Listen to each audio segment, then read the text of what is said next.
He escuchado muchas advertencias sobre los peligros de las citas en línea. Ya sabes, esas historias de terror que circulan por internet o que cuentan los amigos preocupados, que si te pueden robar, secuestrar o cosas peores. Pero siendo sincero, nunca me detuve a pensar demasiado en ellas. Después de todo, siempre me consideré cuidadoso y confiado en las aplicaciones de citas. A lo largo de los años, he sido un usuario frecuente de Tinder. He conocido a muchas mujeres, tenido muchas citas y siempre fui sincero sobre mis intenciones. Si algo no cuadraba, simplemente lo dejaba pasar, sin resentimientos. Hace unos meses, sin embargo, ocurrió algo que me hizo replantearme esa actitud relajada. Ese susto llegó con Teresa, una chica con la que hice match una noche mientras me aburría. Era hermosa, de esas que te hacen dudar si la foto es real o no. Sorprendentemente, fue ella quien me escribió primero. No pasó mucho tiempo antes de que la conversación tomara un giro hacia lo que ambos estábamos buscando, algo casual, sin rodeos. Todo parecía perfecto. Después de un par de días de chatear, le propuse vernos en persona. Fue entonces cuando las cosas empezaron a ponerse un poco raras. Me dijo que no quería salir de su casa, porque su perro estaba enfermo y quería quedarse con él. Hasta ahí, todo bien, entendible. Luego mencionó que vivía en una zona poco agradable y que le daba vergüenza que fuera a su casa. Le aseguré que no me importaba, pero en lugar de darme la dirección de inmediato, me pidió que esperara una hora antes de ir. No pensé mucho en eso en ese momento, pero con el tiempo, bueno, ya verás.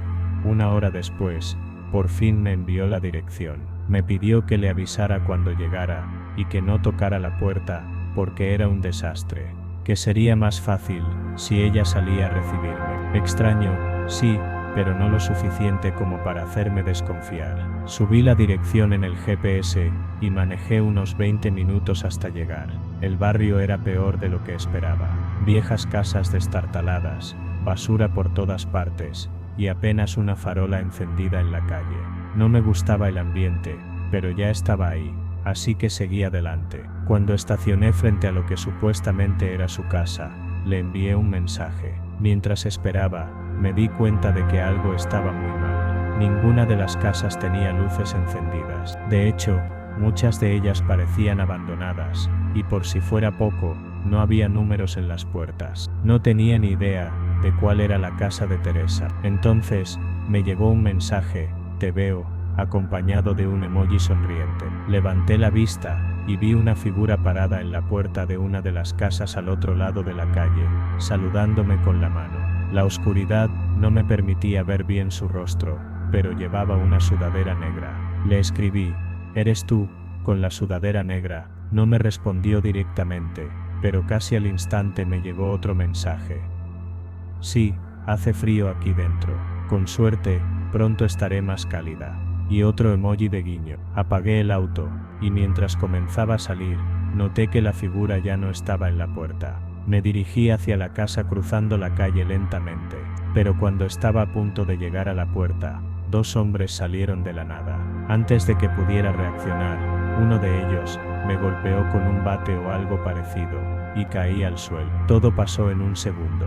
Mientras uno me pateaba en las costillas, el otro revolvía mis bolsillos. Sentí una mano enorme hurgando en mi chaqueta, sacando mi billetera. Fue en ese momento que vi a la persona que había salido de la casa.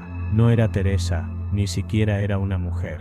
Era un tipo enorme, y estaba allí para terminar de saquearme. Los tres corrieron hacia la oscuridad del callejón, antes de que pudiera hacer algo. Me dejaron tirado en el suelo, adolorido y desorientado. Por suerte, había dejado mi teléfono en el auto, y ellos no se molestaron en buscar mis llaves. Logré arrastrarme hasta el vehículo, lo desbloqueé, y llamé a la policía. Mientras esperaba a que llegaran, me sentía increíblemente estúpido. Había ignorado todas las señales por una chica que ni siquiera existía. Cuando llegaron los oficiales, no pudieron hacer mucho. El perfil de Teresa en Tinder ya había sido eliminado, y como nunca vi claramente a ninguno de los tipos, no tenía forma de identificarlos. Lo único que me robaron fue mi billetera, y aunque fue molesto tener que reemplazar mi identificación y cancelar mis tarjetas, En el fondo sabía que podía haber sido mucho peor. En el hospital, me dijeron que tenía 2 costillas rotas, pero aparte de eso, salí relativamente ileso. Hoy pienso mucho en esa noche, en lo fácil que fue para esos tipos engañarme y ponerme en una situación peligrosa. Las señales estaban ahí desde el principio, pero las ignoré por completo. Me pone furioso pensar que estos tipos siguen ahí afuera, probablemente repitiendo el mismo truco con otros incautos como yo. Si te dijera que aprendí mi lección y que nunca más usaré Tinder, estaría mintiendo. Sigo usando la app, pero ahora soy mucho más cauteloso. Me aseguro de verificar bien a las personas con las que hablo y no me dejo llevar por la emoción del momento. Ya no acepto invitaciones a casas extrañas y siempre pienso 2 veces antes de ir a un lugar desconocido. Aprendí por las malas que nunca se puede ser demasiado cuidadoso en el mundo de las citas en línea.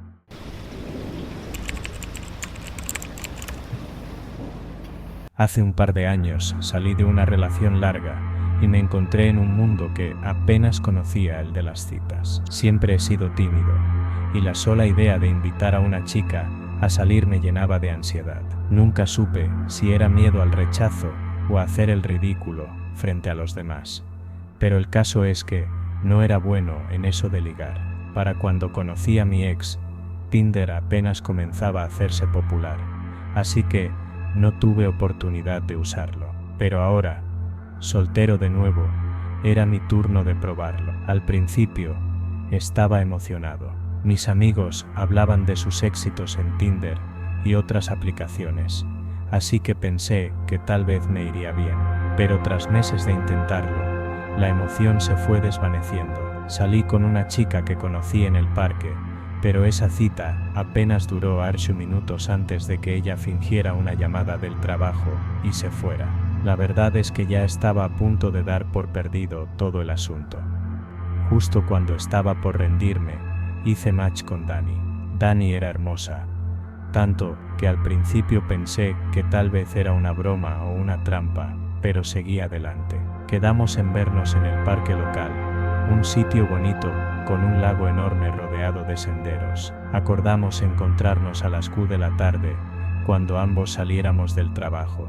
Llegué al parque 1 hora antes porque estaba nervioso, y alrededor de las 4 recibí su mensaje. Me dijo que iba hacia el pabellón, donde estaban las mesas de picnic. Caminé hasta allá, y para mi sorpresa, ahí estaba ella, la misma chica que vi en Tinder.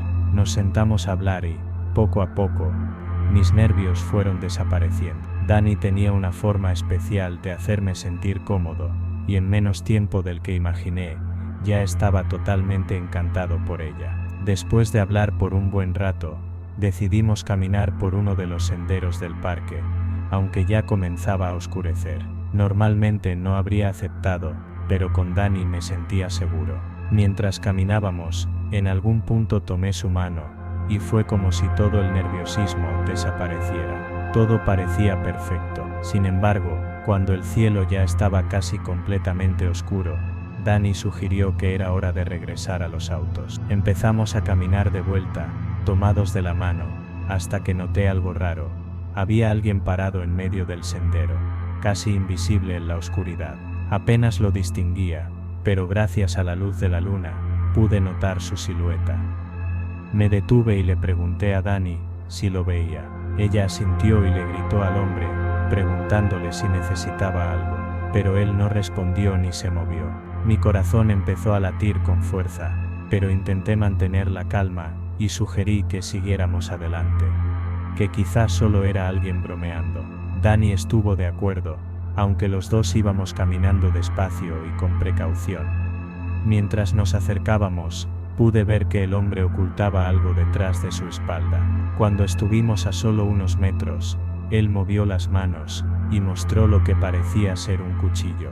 Con una voz áspera, nos dijo que nos diéramos la vuelta y pusiéramos las manos sobre la cabeza. No sabía qué hacer, pero antes de que pudiera reaccionar, Dani, con toda su valentía, le gritó y se lanzó contra el tipo, tumbándolo al suelo. Me gritó que corriera, y sin pensarlo 2 veces, lo hice. Escuché los pasos del hombre detrás de mí mientras corríamos de vuelta al estacionamiento. Danny y yo nos metimos en su auto y salimos de allí lo más rápido posible. Mientras nos alejábamos, vi al hombre parado en el estacionamiento, junto a otros 3 autos. Eso me hizo pensar que tal vez no estaba solo. Llamamos a la policía para reportar lo sucedido, pero cuando llegaron, el hombre ya se había ido, y el único auto que quedaba en el estacionamiento era el mío. Por un momento, pensé que tal vez Danny me había tendido una trampa, pero su acción heroica me hizo descartar esa idea. Después de esa noche tan aterradora, fuimos a un restaurante de comida rápida, y nos quedamos hablando hasta el amanecer. De alguna manera, esa experiencia nos había acercado más.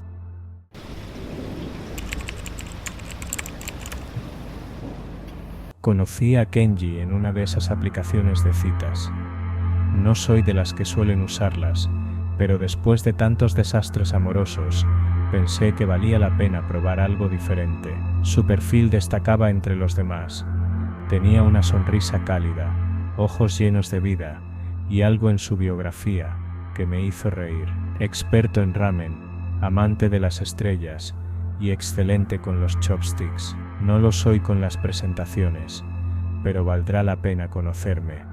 Algo en su tono me atrapó. Sentí que había sinceridad detrás de esas palabras. Chateamos durante varias semanas. Al principio, eran solo charlas casuales. ¿Qué te gusta hacer? ¿Qué películas ves? Pero pronto empezamos a compartir cosas más profundas. Me contó sobre su pasión por la música clásica, algo que jamás habría imaginado en un hombre de su edad. Era detallista. Siempre preguntaba cómo había sido mi día, y hacía comentarios que me hacían sentir vista de una manera diferente. A veces, me quedaba mirando mi teléfono, esperando su próximo mensaje, algo que no me había pasado en mucho tiempo. Finalmente, llegó el momento de conocernos en persona. Me dijo que prefería un lugar tranquilo, y yo estuve de acuerdo. Elegimos una cafetería pequeña, en un barrio algo alejado del centro. Me vestí con un entusiasmo que hacía tiempo no sentía. No sé por qué, pero con Kenji las cosas parecían fluir de manera natural. Había algo en él que me hacía sentir cómoda, como si por fin pudiera ser yo misma, sin pretensiones ni juegos. Llegué al café unos minutos antes de lo acordado. Escogí una mesa cerca de la ventana y me pedí un té. Estaba nerviosa, no lo había admitido hasta ese momento, pero había algo en la inminencia de verlo que me hacía palpitar el corazón más rápido. Me imaginaba cómo sería su voz en persona, si su sonrisa sería igual de encantadora. Pasaron 10 minutos y no había rastro de él. Revisé el teléfono. Ningún mensaje. Empecé a inquietarme, pensando que tal vez me había dejado plantada. Fue entonces cuando lo vi entrar. Al principio no lo reconocí. La figura que cruzó la puerta del café no coincidía con la imagen que tenía en mi mente. Kenji estaba en una silla de ruedas, y mi estómago se contrajo en un nudo.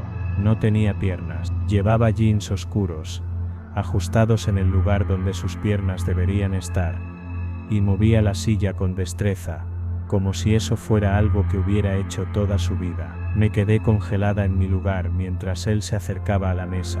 Su sonrisa seguía allí, pero ahora parecía distinta, como si esperara una reacción de mi parte, algo que no sabía cómo expresar. No me había dicho nada sobre su discapacidad. En ninguna de nuestras conversaciones mencionó que no tenía piernas, ni que estaba en una silla de ruedas. Era como si una parte importante de él hubiera estado oculta hasta ese momento, y yo no estaba preparada. «Hola, Olivia», dijo con esa misma calidez que siempre había sentido en sus mensajes. «Hola, Kenji», respondí con una voz más débil de lo que hubiera querido. Nos saludamos, y él se acomodó frente a mí. Hablamos durante unos minutos, pero mi mente estaba en otra parte, tratando de procesar lo que veía. No es que tuviera un problema con las personas discapacitadas. De hecho, siempre me consideré una persona abierta y comprensiva. Pero el shock de la revelación me dejó desarmada. Sentí que me había traicionado al no contarme algo tan esencial de su vida. ¿Cómo había esperado que reaccionara? Es que no era importante. Mientras intentaba concentrarme en la conversación, mi mente daba vueltas. Me contaba sobre su trabajo, sobre su amor por la cocina japonesa, pero no podía evitar pensar en la silla de ruedas, y cuanto más pensaba en ella, más incómoda me sentía. Me sorprendía a mí misma imaginando cómo sería su vida diaria, cómo se movía por la ciudad, cómo hacía las cosas más simples. No podía evitarlo, y eso me hacía sentir culpable. Kenji debió notar que algo no estaba bien, porque en un momento hizo una pausa, y me miró fijamente. ¿Está todo bien?, me preguntó, con esa voz suave que me había atraído desde el principio. Quería mentir, decirle que todo estaba bien y que no me importaba, pero algo en su mirada, en la manera en que me observaba, me hizo sentir que sería inútil ocultarlo.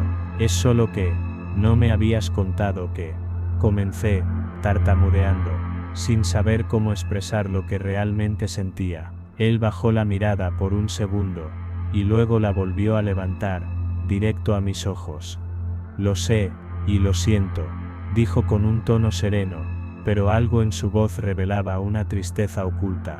No es fácil hablar de esto, a veces prefiero que las personas me conozcan antes de decirles. Quiero que me vean por quien soy, no por lo que me falta. Esas palabras me golpearon como un balde de agua fría. Tenía razón, toda la magia que habíamos creado en nuestras conversaciones, la conexión que sentía, no debía estar limitada por algo tan superficial como su condición física, pero el daño ya estaba hecho. No sabía cómo seguir adelante, no en ese momento. Le sonreí débilmente, pero la incomodidad no desapareció. La verdad es que no estaba preparada para lo que vi, ni para lo que eso despertó en mí, y esa fue la última vez que hablé con Kenji.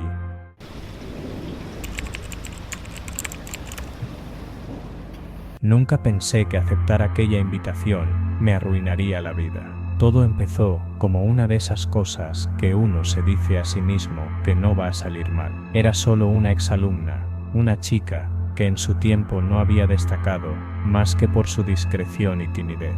Me sorprendió cuando recibí su mensaje por redes sociales. Había sido una de mis estudiantes de francés en la universidad. Hacía ya unos 2 años, se llamaba Isabel, pero todos la conocían como Isa.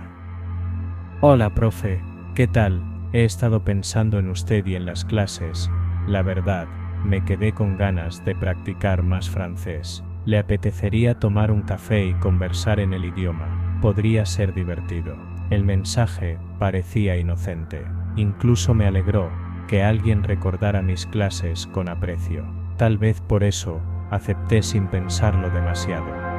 Nos quedamos en ver en un café céntrico. Era uno de esos lugares modernos, llenos de plantas y luces cálidas. Isa llegó puntual, con una sonrisa encantadora que contrastaba con el recuerdo vago que tenía de ella en el aula. Había cambiado, no solo físicamente, había una confianza en su forma de caminar, de hablar, que no recordaba de la chica que se sentaba en la última fila. Nos sentamos a conversar, y la charla fue fluida, divertida. Hablamos en francés, al principio, pero pronto la conversación derivó al español. De algún modo, comenzamos a hablar de cosas más personales. Me sentí cómodo.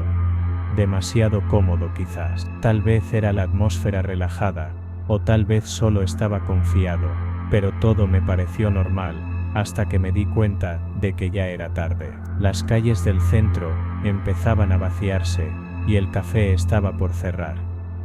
Deberíamos irnos, dije, pero Isa sonrió, y me sugirió algo inesperado. ¿Por qué no me acompaña a mi casa? Está a unas cuadras de aquí. Podemos seguir conversando. Hubo algo en su tono, una insinuación, que no supe cómo rechazar. No debía haber aceptado. Lo sé, pero lo hice. Caminamos hasta su edificio, un lugar viejo, con paredes manchadas y rejas en las ventanas. Al entrar, un escalofrío recorrió mi espalda, pero ya era tarde para retractarme. Subimos por las escaleras, porque el ascensor estaba descompuesto. El ambiente se sentía cargado, sofocante, algo no cuadraba, pero intenté ignorarlo. Llegamos a su puerta, y ella me invitó a pasar. El departamento estaba oscuro, apenas iluminado por una lámpara pequeña, en la esquina de la sala. Isa se movía con naturalidad, como si todo fuera parte de un plan perfectamente calculado. Me ofreció un trago. ¿Vino?, preguntó con una sonrisa. Acepté, aunque algo dentro de mí me gritaba que no debía beber. Cuando tomé el primer sorbo, noté que mi cabeza empezaba a sentirse pesada. ¿Te sientes bien?, me preguntó Isa, pero había algo en su voz, algo en sus ojos, que no era preocupación. Traté de levantarme, pero mis piernas no respondieron. El mareo se hizo más fuerte, y antes de darme cuenta, estaba desplomado en el suelo. Desperté en una habitación desconocida, mis manos estaban atadas, y mis ojos tardaron en acostumbrarse a la penumbra. El olor era húmedo, rancio, como si nadie hubiera entrado en ese cuarto en mucho tiempo. Escuché pasos fuera de la puerta, lentos, como si alguien estuviera esperando a que me despertara. La puerta se abrió y vi a Isa, pero ya no era la chica simpática del café. Había algo en su mirada, algo frío y calculador. Sabía que serías fácil, dijo con una sonrisa que me heló la sangre. Siempre te creíste tan especial, ¿no? El profesor amable, el que todos respetaban, pero no eres más que otro idiota. Intenté hablar, pero tenía la boca seca, y las palabras no salían. Ella se acercó y me observó con una mezcla de desprecio y satisfacción. ¿Vas a hacer algo por mí, profe? ¿Vas a transferirme todo el dinero de tus cuentas? Ya he revisado tus cosas, sé que no eres rico, pero tienes lo suficiente para que valga la pena. Intenté moverme, pero las cuerdas estaban bien ajustadas. El miedo me invadió de lleno. Isa sacó un teléfono, y me lo puso delante. Vamos, empieza a teclear, y no intentes nada raro, o será mucho peor. Hice lo que me pidió. Mientras lo hacía, mis pensamientos eran un torbellino de terror y confusión. ¿Qué había pasado con la chica que conocí en la universidad? ¿Cómo había llegado a esto? Finalmente, después de lo que pareció una eternidad, terminé las transferencias. Ella lo verificó todo, y sonrió satisfecha. Ahora, profe, es hora de despedirse. Sacó algo del bolsillo, una cinta adhesiva, y me tapó la boca. Antes de salir, me miró una última vez. Nos vemos, o tal vez, no. La puerta se cerró con un sonido seco, y me quedé solo, atrapado en la oscuridad, sin saber si alguien vendría a salvarme, o si simplemente desaparecería, como tantos otros que confiaron en la persona equivocada.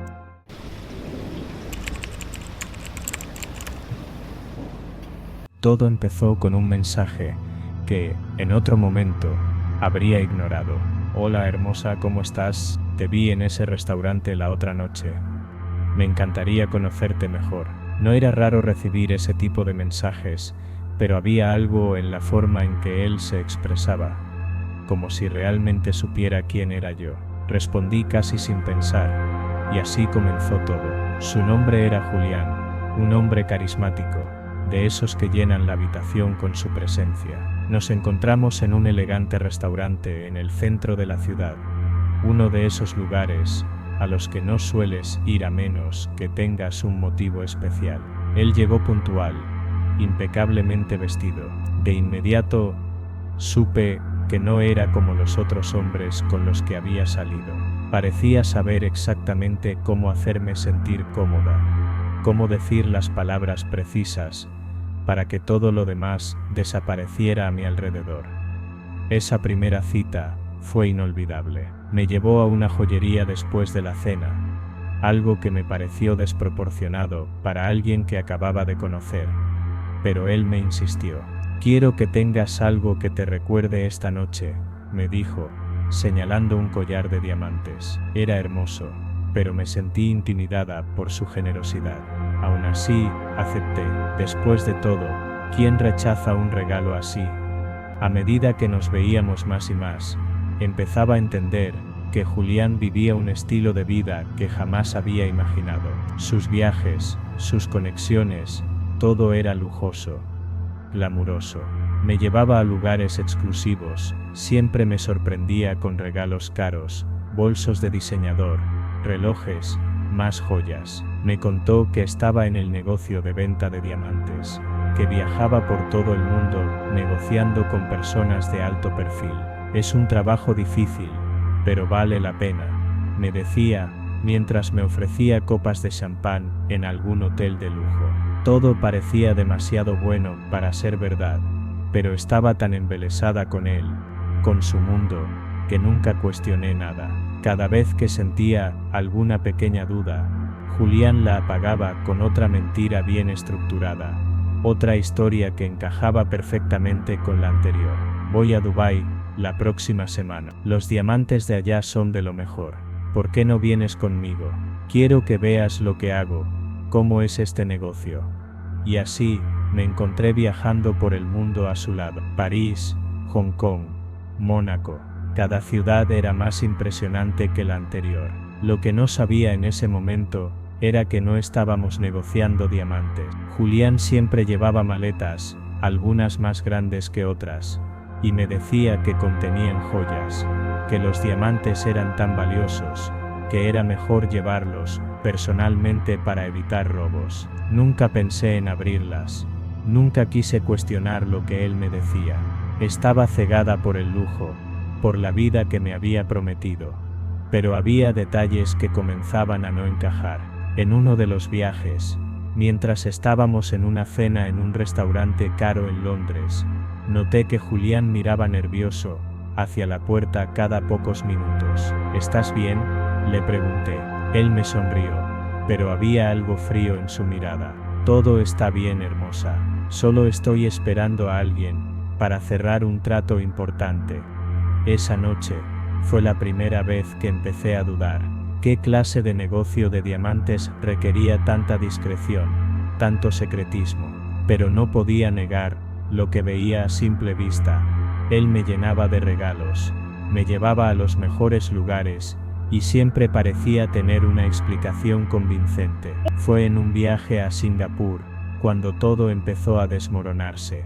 Estábamos en un hotel de 5 estrellas, como siempre. Julián había salido temprano en la mañana para una supuesta reunión, dejándome a mí para disfrutar de la piscina y el spa.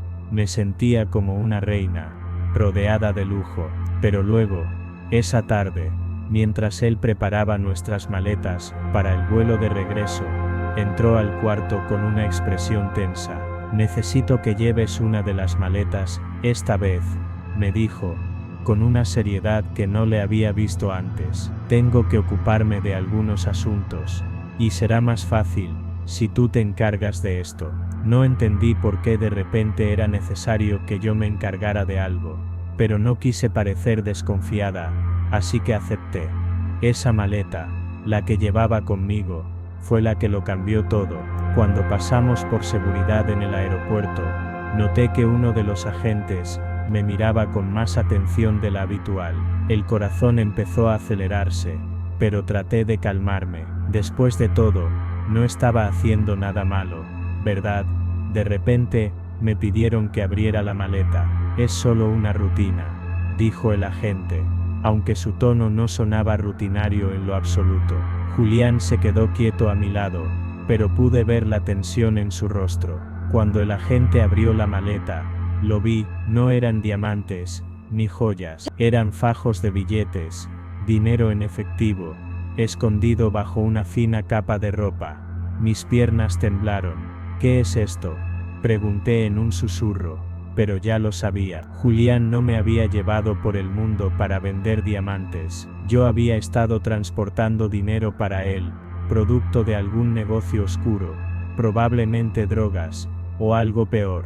Todo el tiempo, cada regalo, cada lujoso hotel, había sido una fachada. Intenté decir algo, pero no salían palabras. El agente de seguridad ya estaba hablando por radio, y en cuestión de minutos estábamos rodeados. Julián intentó sonreírme, pero era la sonrisa de alguien que sabe que su tiempo se ha acabado. Ahí, en ese aeropuerto, con todo el glamour desvaneciéndose ante mis ojos, comprendí la magnitud de la trampa en la que había caído. Había sido ciega, ingenua, y ahora pagaría por ello.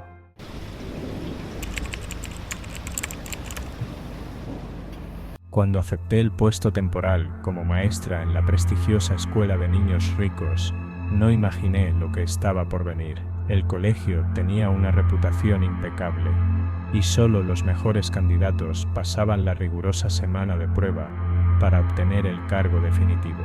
Sabía que no sería fácil, pero estaba decidida a demostrar que merecía estar allí. Había trabajado duro para llegar a ese punto, y no iba a dejar que nada me detuviera. El director, Javier, era alguien con quien compartía un pasado. Habíamos estudiado juntos en la universidad, y aunque nunca habíamos sido amigos cercanos, había momentos en los que él parecía interesarse por mí. Recuerdo que siempre intentaba invitarme a salir, pero en ese entonces yo lo veía como una distracción. Ahora, años después, me encontraba en una situación distinta, y Javier no había cambiado. Desde el primer día en la escuela, noté cómo me miraba, con esa sonrisa que siempre me incomodaba, pero no dije nada. Sabía que, para asegurar mi puesto, necesitaba mantener una buena relación con todos, incluido el director. Durante los días de prueba, me esforcé al máximo. Las clases eran intensas, los niños desafiantes, pero me sentía en mi elemento. Sin embargo, había una presión constante, una sensación de que todo lo que hacía estaba siendo observado, no solo por los dueños del colegio, sino también por Javier. Una tarde, al finalizar las clases, Javier me pidió que nos quedáramos a solas en su oficina. «Quiero hablar contigo sobre tu desempeño», dijo con ese tono que nunca me inspiraba confianza. Accedí, aunque mi estómago se retorcía de nervios. Durante la charla, empezó a elogiar mi trabajo de una manera que se sentía personal, más allá de lo profesional. «Eres increíble, siempre lo has sido», dijo mientras se acercaba un poco más. Y entonces, lo soltó. «Te invito a salir esta noche. Vamos a celebrar que, si todo sale bien, serás parte del equipo permanentemente». Mi corazón se aceleró. No quería salir con él, pero en ese momento, creía que aceptar su invitación podría ser clave para asegurar mi puesto. No podía arriesgarme a que un no cambiara las cosas, especialmente si él tenía influencia en la decisión final. Así que, en contra de mi voluntad, acepté.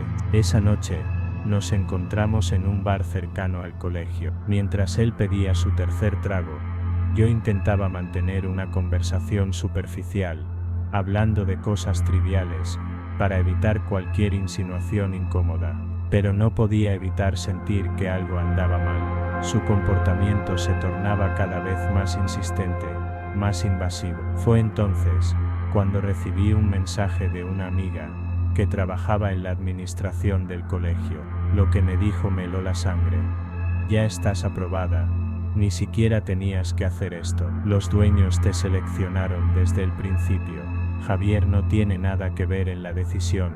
De repente, todo hizo sentido. Todo el estrés, la presión, las miradas, había sido una trampa. Javier me había mentido. Mi futuro en la escuela nunca había dependido de él. Me llené de ira, de una rabia que no podía contener. Miré a Javier. Su sonrisa se había vuelto más embriagada y confiada con el alcohol. No aguanté más. «¿Por qué me mentiste?», le solté, sin ocultar mi enojo. «¿De qué hablas?», respondió, fingiendo confusión. «Sabías que no dependía de ti, pero me hiciste creer que sí. Todo esto, toda esta cita, solo es para aprovecharte». Él intentó negar, pero la verdad ya había salido. No me quedé para escuchar más. Me levanté, tomé mi bolso y salí del bar sin mirar atrás. La noche era fría y oscura, pero prefería caminar sola a seguir en ese lugar con él. Empecé a caminar rápido. Las calles vacías, las luces de los faroles, apenas iluminaban mi camino. Mis pasos resonaban en el pavimento, y aunque el aire era frío, el calor de la rabia aún me quemaba por dentro. Fue entonces cuando escuché el motor de un carro acercarse. Giré la cabeza, y ahí estaba Javier, conduciendo su auto, evidentemente borracho. «¡Espera!», gritó, deteniendo el coche a mi lado. Te llevo a casa, no seas necia. Súbete. No le respondí. Seguí caminando. No iba a dejar que me intimidara. Su voz se tornó más agresiva. Eres una maldita desagradecida. No sabes cómo funcionan las cosas. Súbete ya. Aceleró el carro un poco más, poniéndose delante de mí. Las palabras salían de su boca como veneno, insultos que ya no me importaban. Me negué una vez más, decidida a seguir mi camino. Javier estaba furioso, más de lo que jamás lo había visto.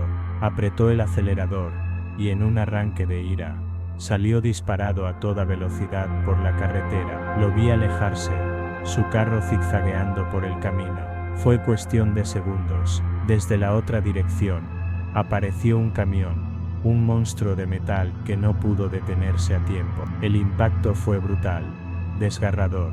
El sonido del choque resonó en toda la calle. El coche de Javier fue aplastado como si fuera una lata de refresco, y su cuerpo desapareció entre los escombros. Me quedé paralizada. El horror de lo que acababa de presenciar me dejó sin aire. El hombre que minutos antes me insultaba y trataba de controlarme, ahora yacía muerto en medio de la carretera, su vida apagada en un instante. No pude evitar pensar en lo que habría pasado si hubiera aceptado su oferta. Si me hubiera subido a ese auto con él, yo también podría haber estado allí, en esa carretera oscura, víctima de su imprudencia.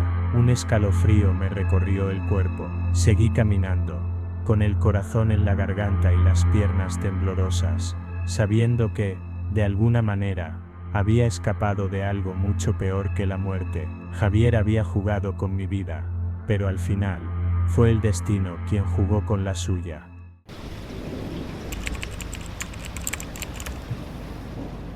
Después de meses de soledad tras el divorcio, decidí darle una oportunidad a Tinder. Era un impulso alimentado por el aburrimiento y la rutina. Trabajaba como cajera en un supermercado, y mi vida consistía en cuidar a mi hijo, ir al trabajo, y repetir lo mismo al día siguiente. No es que me faltaran amigos, pero esa sensación de vacío y de no tener con quién compartir ciertas cosas me impulsó a descargar la app. Me tomó un tiempo adaptarme a la dinámica. A veces las conversaciones eran forzadas o terminaban siendo desastres, pero una tarde conocí a alguien que parecía diferente. Se llamaba Raúl. Su perfil me atrajo de inmediato. Leía los mismos libros que yo, escuchaba el mismo tipo de música y tenía una forma de escribir que me hacía reír. Después de varios días de charlar por mensajes, decidimos vernos en persona. No soy de esas personas que se lanzan rápido a una cita, pero con Raúl me sentí cómoda, como si fuera alguien que ya conocía. Quedamos en vernos en un parque cerca de mi casa. Era un lugar tranquilo, con bancos bajo los árboles, y el sonido distante de los autos, perfecto para una primera cita. Cuando lo vi, parecía incluso mejor de lo que esperaba, alto, de aspecto relajado, y con una sonrisa cálida. Nos sentamos en un banco, y la conversación fluyó de manera natural. Hablamos de libros, de nuestras películas favoritas, de lo que hacíamos en nuestros trabajos. Yo maquilo y visto personas, me dijo en algún momento de la conversación. Qué interesante, respondí, sin darle demasiada vuelta a la frase. Imaginé que trabajaba en la industria de la moda, o algo relacionado. Me pareció genial que hiciera algo creativo, algo que requería un toque artístico. Continuamos hablando un poco más, pero la tarde empezaba a caer, y él me sugirió algo que no esperaba. No tengo mucho presupuesto para cenas caras, pero donde trabajo también vivo.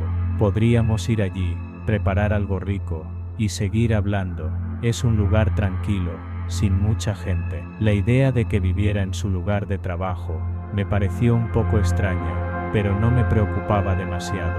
Era algo práctico, supuse. Además, me gustaba su compañía, y quería seguir conociéndolo. Acepté. Caminamos un rato hasta su auto, y en el camino bromeamos sobre cosas sin importancia, sintiéndome cada vez más cómoda con él. Me llevaba a lo que describió como su estudio, y lo decía con tanto entusiasmo que no vi razón para preocuparme. Era solo una cena, nada más. Cuando llegamos al edificio, noté algo extraño. El lugar era sombrío, con una fachada gris y sin ventanas visibles. Al entrar, el aire olía a algo que no podía identificar de inmediato. Mientras caminábamos por el pasillo, vi una puerta que decía Funeraria López. Mi corazón se detuvo por un momento, y una sensación de incomodidad comenzó a apoderarse de mí. Decidí preguntarle, aunque ya sospechaba lo que estaba pasando. ¿Trabajas en una funeraria?, le dije, tratando de mantener la calma. Raúl me miró, sin percibir mi inquietud, y con una sonrisa relajada respondió: sí, claro, te lo mencioné, maquilo y visto personas, bueno, a los muertos. Sentí un frío recorrerme la espalda. El peso de sus palabras me golpeó de golpe. Maquilaba y vestía a cadáveres, y aquí estaba, llevándome a cenar donde al parecer trabajaba y vivía, rodeado de cuerpos sin vida. ¿Por qué no me dijiste eso antes?, le reclamé, mi voz temblando entre el pánico y la confusión. Te lo dije, respondió Raúl, confundido ante mi reacción. Solo que no mencioné que eran muertos. No lo vi como un gran detalle. Además, ellos están en la parte de atrás, en una especie de cámara fría. No tienes que preocuparte. Podemos estar en la zona del estudio. Es como un apartamento. Te va a encantar. Mi estómago se revolvió. La idea de estar en una funeraria, a pocos metros de cadáveres, me resultaba insoportable. El aire se volvió pesado, y sentí que apenas podía respirar. No puedo hacer esto, le dije, mientras me levantaba. El mareo me golpeó con fuerza, y antes de darme cuenta, comencé a vomitar allí mismo, sin poder contener la náusea. Raúl se apresuró a alcanzarme, preocupado. Oye, calma, todo está bien, no es para tanto, solo relájate, puedo prepararte algo de comer, y luego te sentirás mejor. No, Raúl, esto está mal, no me puedo quedar aquí, por favor, déjame irme, logré decir entre sollozos. La sensación de peligro se había intensificado tanto, que lo único que quería era escapar. Raúl intentó detenerme, poniéndose delante de la puerta. No seas así, vamos, solo dame una oportunidad, podemos pasar una buena noche, no tienes que ponerte así. Fue entonces cuando mi instinto de supervivencia se apoderó de mí. Sin pensarlo dos veces, me empujé hacia la salida, apartándolo de un manotazo. No importaba qué tan amable hubiera sido al principio, la idea de estar en ese lugar me hacía sentir como si estuviera atrapada en una pesadilla. Salí corriendo, y por suerte, un taxi pasó justo en ese momento. Agité mi mano con desesperación y el conductor paró. Sin mirar atrás, me metí en el auto, y le pedí que arrancara lo más rápido posible. El camino de vuelta a casa fue un borrón. Mi mente seguía repitiendo las escenas en la funeraria, el olor, la frialdad en la mirada de Raúl cuando me dio esa explicación. Agradecí en silencio haber logrado escapar. No volví a ver a Raúl después de esa noche, y borré Tinder de inmediato. Aprendí la lección de la peor manera posible. No todos son lo que parecen, y a veces, lo que no se dice es mucho más aterrador que lo que se muestra a simple vista.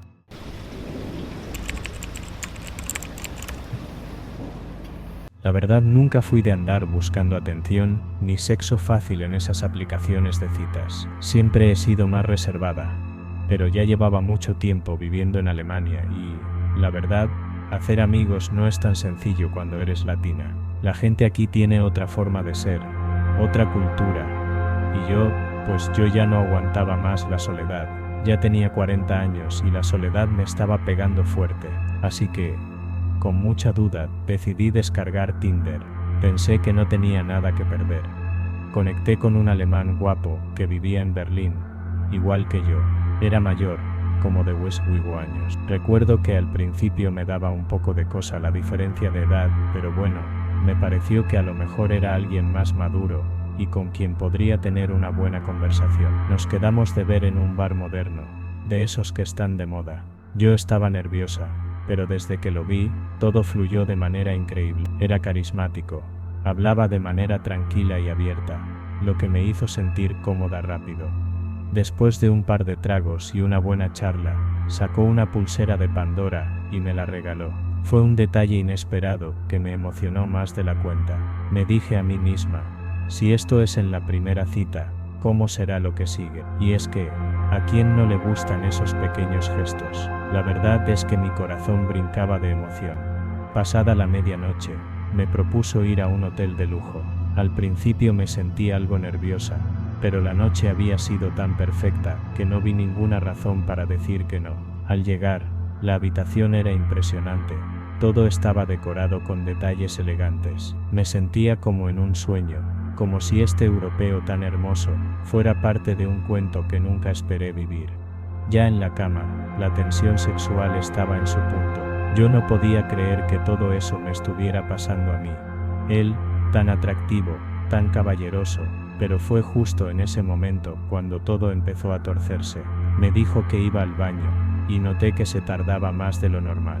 Empecé a inquietarme un poco, pero cuando fui a tocar la puerta, me respondió desde adentro que ya saldría, que lo esperara en la cama. Cuando regresó, nos acostamos y la pasión siguió fluyendo, pero de repente, algo cambió en su expresión. Al principio pensé que estaba muy excitado, pero esos gestos extraños empezaron a inquietarme. Le pregunté si estaba bien, pero no me respondió. Fue cuando sus ojos comenzaron a voltearse hacia arriba, dejando su cara congelada en una mueca rara. Yo me quedé paralizada, sin entender qué estaba pasando. Intenté llamarlo por su nombre, sacudirlo un poco, pero no reaccionaba. Cuando le toqué el pulso, se me fue el alma al suelo. Estaba muerto. No lo podía creer. Muerto, en plena cama, en medio de lo que debía ser una noche increíble. Comencé a gritar como loca, pero no había nadie que me escuchara. Mi mente no lograba asimilar lo que estaba pasando. Corrí al baño, necesitaba lavarme la cara, pensar que todo era una pesadilla de la cual pronto despertaría. Pero cuando entré, me encontré con algo que lo empeoró todo, restos de un polvo blanco sobre el lavabo. Me quedé helada. El hombre estaba drogado. Ahí fue cuando entendí lo que había pasado.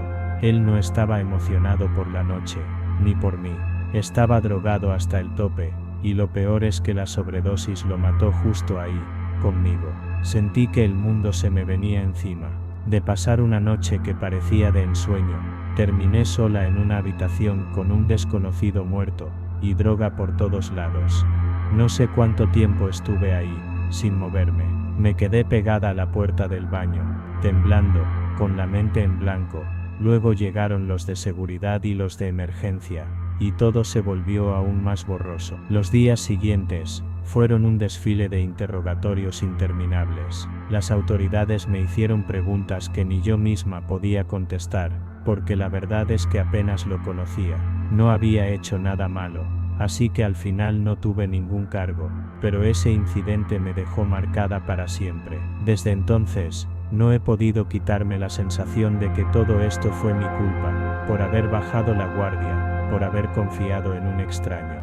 Me fui a buscar un poco de distracción de la soledad, de la nostalgia de estar lejos de mi país, y terminé en medio de una verdadera pesadilla. A veces pienso que la vida te pone pruebas muy duras, cuando más vulnerable estás. A mí me puso una que nunca esperé, y me dejó cicatrices que no se ven, pero que siento cada día. No he vuelto a usar ninguna aplicación de citas, ni siquiera me animo a salir. Todo lo que quiero es olvidar lo que pasó aquella noche en Berlín, pero la imagen de su cara, congelada en esa mueca horrenda, sigue apareciendo cada vez que cierro los ojos.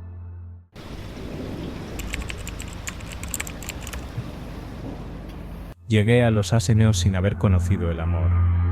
Virgen, no es que fuera un muchacho feo ni nada parecido, pero siempre he sido muy tímido, de esos que nunca saben qué decir en el momento adecuado. Mientras mis amigos pasaban de novia en novia, algunos incluso ya casados, yo seguía siendo el ignorado, el que siempre se quedaba de lado. Me dolía, no lo voy a negar, pero no sabía cómo cambiar esa realidad. Un día, un amigo de esos más atrevidos, de los que nunca le falta novia, se me acerca y me dice: mira, métete en un sitio de citas. Pon en tu perfil que eres virgen. A muchas mujeres les llama la atención eso. La idea me dio una vergüenza tremenda. ¿Cómo iba yo a poner algo tan personal en internet? Me resistí, pero la soledad pesa. Y al final, con más dudas que esperanzas, lo hice. Ahí fue cuando conocí a Amelia. Decía tener 0 años, y aunque la diferencia de edad me intimidaba un poco, su forma de hablar me enganchó. Era directa, sin rodeos, lo que a mí me faltaba. Enseguida le conté mi nula experiencia con las mujeres, y que nunca había tenido novia. Ella, con una naturalidad que me desarmó, me respondió que no importaba, que nos viéramos en su casa y dejáramos que las cosas fluyeran. Yo, con más nervios que valentía, acepté. Amelia me contó que era dueña de un restaurante de comida italiana, llamado La Gran Lasaña, y que vivía en la parte de arriba, en un departamento tipo estudio. Lo del restaurante me sonó a una exageración. Pensé que solo quería impresionarme. ¿Cómo una mujer dueña de un restaurante iba a estar interesada en alguien como yo? Y encima por una aplicación de citas. Pero no le di muchas vueltas. La curiosidad pudo más que la lógica. El día de la cita llegué a la dirección que me dio. Para mi sorpresa, efectivamente, era un restaurante italiano, pero nada moderno. Todo se veía viejo, descuidado. Las mesas y sillas de madera rechinaban al moverse, y el ambiente estaba lleno de humo de cigarro.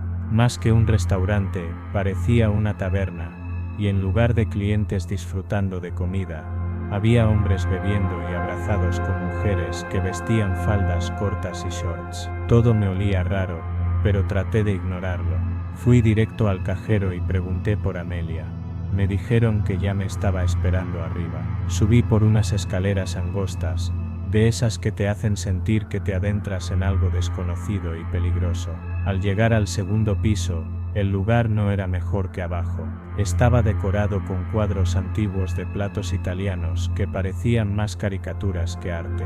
Todo estaba envuelto en una atmósfera opresiva, y lo peor era que no veía a Amelia por ningún lado. De repente, noté una puerta entreabierta y me acerqué. Ahí estaba ella, o al menos una versión de ella, porque la mujer que vi no se parecía en nada a las fotos que me había enviado. En vez de una mujer de ese años, era una anciana de al menos losi, con el rostro surcado de arrugas profundas. Se rió al ver mi expresión de sorpresa y dijo con una voz áspera: «Hola querido, soy yo Amelia». Mi mente no pudo procesarlo de inmediato. Le dije, tartamudeando: «Pero, no te ves como en las fotos. ¿Segura que eres tú? Esto es una broma». Y ahí fue cuando todo se torció. Amelia se rió aún más, con una risa seca que me heló la sangre. «Las fotos que te mandé son tan falsas como este restaurante», me dijo. «Claro, es un restaurante, pero aquí no vendemos precisamente comida». Un escalofrío me recorrió el cuerpo. Le pregunté, con la voz quebrada: «¿Esto es un prostíbulo?». Ella asintió con una sonrisa que no olvidaré jamás. Sentí como el estómago se me revolvía de asco y miedo. Quería salir corriendo, pero mis pies estaban clavados en el suelo. Me dijo que me quedara, que todo sería muy sencillo, que al final disfrutaría la experiencia. Pero yo no podía seguir ahí. Le dije que tenía que irme, que no podía hacer eso, y sin esperar su respuesta, corrí hacia la salida. Bajé las escaleras lo más rápido que pude, empujando las puertas de ese lugar asfixiante. No me detuve hasta estar a varias calles de distancia, con el corazón latiendo a 1000 por hora. No podía creer lo que acababa de vivir. Me sentí engañado, humillado. Caí en una trampa absurda por querer algo tan básico como sentirme deseado.